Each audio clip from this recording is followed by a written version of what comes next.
নমস্কার বন্ধুরা, আজকে চলে এসেছি নতুন আরেকটি রেসিপি নিয়ে। সেটা হচ্ছে চিচিঙ্গা ছেচকি। এই রেসিপির সাথে আমরা সবাই কম বেশি পরিচিত, তাহলে চলুন ঝটপট গিয়ে বানিয়ে ফেলি। প্রথমে চিচিঙ্গার খোসাগুলোকে ভালোভাবে ছুলে নিয়ে ধুয়ে একটা ঝুড়ির মধ্যে জল ঝরিয়ে নিয়েছি। এবারে দিয়ে দিচ্ছি এখানে প্রায় 1.5 চামচ মতো লবণ দিয়ে চিচিঙ্গাগুলোর সাথে খুব ভালোভাবে মাখিয়ে নেব, তাহলে চিচিঙ্গার যে বাড়তি জল সেটা বেরিয়ে যাবে। লবণ মাখিয়ে চিচিঙ্গাগুলোকে প্রায় 10 মিনিটের মতো রেখে দেব। এদিকে একটা কড়াই গরম করে নিয়ে দিয়ে দিচ্ছি তার মধ্যে পরিমাণ মতো সর্ষের তেল গরম করে নিয়ে একটা শুকনো লঙ্কা ছিঁড়ে 2 টুকরো করে নিয়েছি, আর দিয়ে দিচ্ছি 1/2 চামচ কালো জিরে ফোড়ন। ফোড়নটা একটু ভাজা হতে থাকুক, আমি চলে এসেছি চিচিঙ্গার দিকে।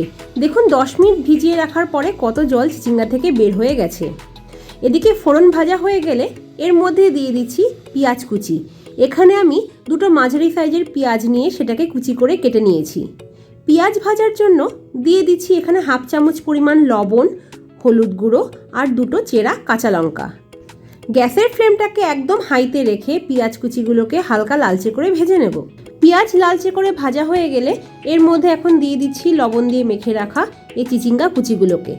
চিচিঙ্গা দিয়ে এখন পেঁয়াজের সঙ্গে ভালোভাবে মিশিয়ে নিয়ে আমি ভাজা করে নেব। যেহেতু লবণ দিয়ে মাখানো ছিল, তার জন্য চিচিঙ্গার মধ্যে আর লবণ দেব না। আর দিয়ে দিচ্ছি এখানে স্বাদ অনুযায়ী চিনি, আর দিয়ে দেব 1/2 চামচ পরিমাণ লাল লঙ্কার গুঁড়ো। চিনি এবং লাল লঙ্কার গুঁড়ো দিয়ে আমি চিচিঙ্গার সঙ্গে ভালোভাবে মাখিয়ে নেব। এবারে গ্যাসের ফ্লেমটাকে মিডিয়ামে রেখে একটা ঢাকনা দিয়ে ঢেকে প্রায় 5 মিনিটের মতো রান্না করে নেব। গ্যাসের ফ্লেমটাকে এখন হাইয়ে করে আমি চিচিঙ্গাগুলোকে ক্রমাগত নাড়াতে থাকবো এবং ভাজতে থাকবো যতক্ষণ না পর্যন্ত হালকা লালচে রঙের হয়ে যায়। চিচিঙ্গা ভাজার রং দেখুন হালকা লালচে হয়ে গেছে। এই অবস্থায় আমি দিয়ে দিচ্ছি এখানে 1/2 চামচ পরিমাণ পোস্ত দিয়ে চিচিঙ্গার সঙ্গে ভালোভাবে মিশিয়ে নিয়ে আরও কিছুক্ষণ ভাজা করে নেব। চলে এসেছি রান্নার একদম শেষের দিকে। যদি ভালো লেগে থাকে তাহলে অবশ্যই কমেন্ট করে জানাবেন, আর একটা লাইক, শেয়ার এবং সাবস্ক্রাইব করার অনুরোধ রইল।